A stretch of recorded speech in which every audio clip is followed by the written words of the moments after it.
Okay, so today we are diving deep into messy.m4a. And look, this isn't just about breaking down some lyrics. We're actually stepping into a whole other world, a world that has its own logic, its own set of rules, and wow, some really deep contradictions. Let's try to get a handle on the complex reality this thing portrays. And boom, right out of the gate, we get hit with this. This one line, it completely shatters any easy idea you might have about safe spaces or who's good and who's bad.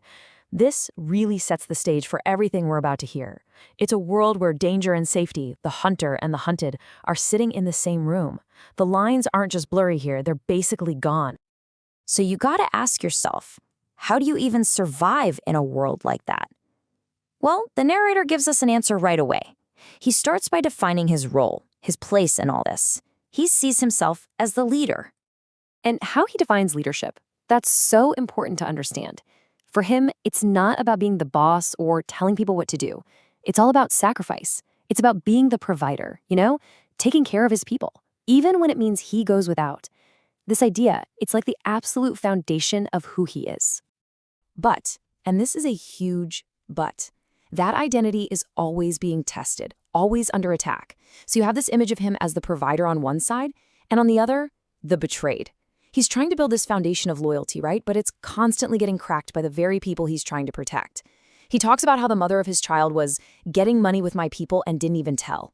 See, that's not just some personal drama. It cuts right to the core of who he is. It's a direct hit on that identity as the selfless leader.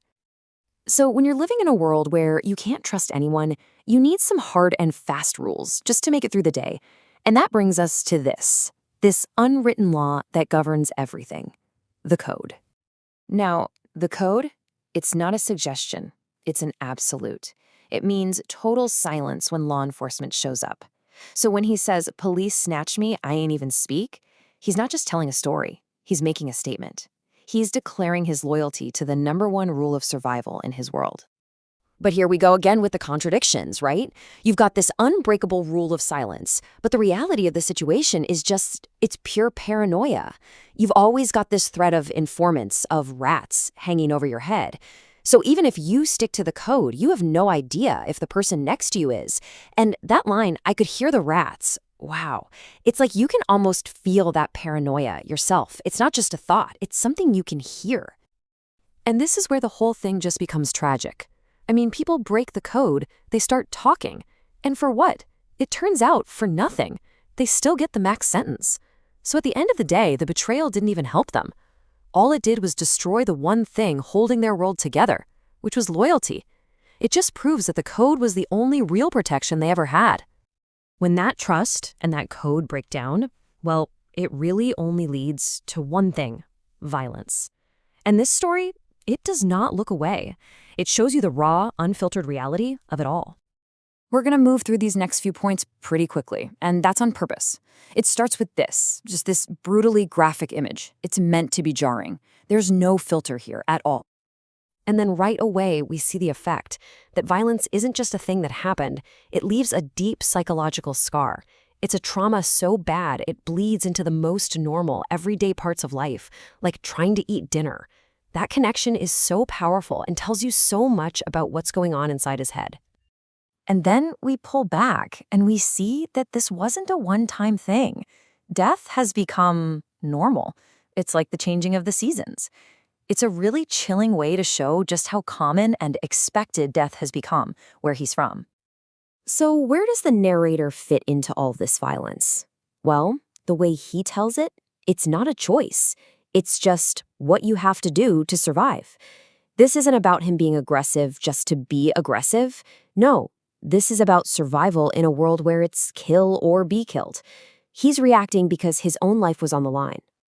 And of course, these actions, even if they're for survival, they have consequences, big ones. They ripple out and can completely derail a person's life, cutting them off from the people they care about most. You can really see this whole tragic path laid out in 3 simple parts. First, there's the promise of a totally different future, on my way to college. Then, bam, the interruption. His reality crashes right into that dream, with a mini-Mac. And then you see the consequence, a life that's now lived from far away, a life that will always be defined by that one moment of collision. And this is the real human cost. It's not some abstract idea. It's the real, everyday pain of a father who can't be with his kids. That simple question, when I'm coming back, is just heartbreaking because it's the one question he can't answer. It just shows you the huge loss that's really at the center of his entire story. So after all that, what does it do to someone's head? That's what we're going to look at in this last section, the mental toll, that heavy, inescapable weight of memory and trauma and loss. For our narrator, the past isn't really in the past. It's alive. It's his constant, haunting presence. When he sleeps, the line between the living and the dead just kind of disappears.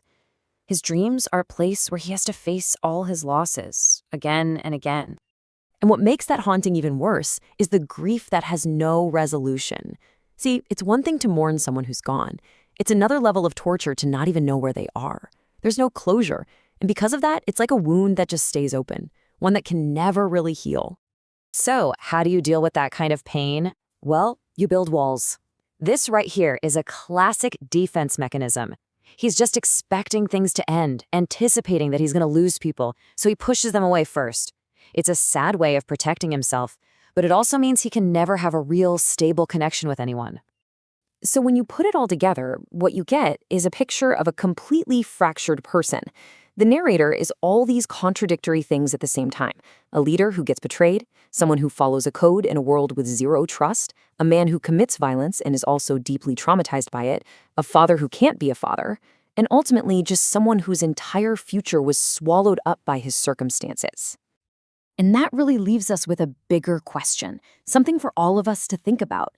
I mean, sure, this story is a look into one very specific world, but the conflict at its heart is something we can all understand. When your only goal every single day is just to survive, what parts of yourself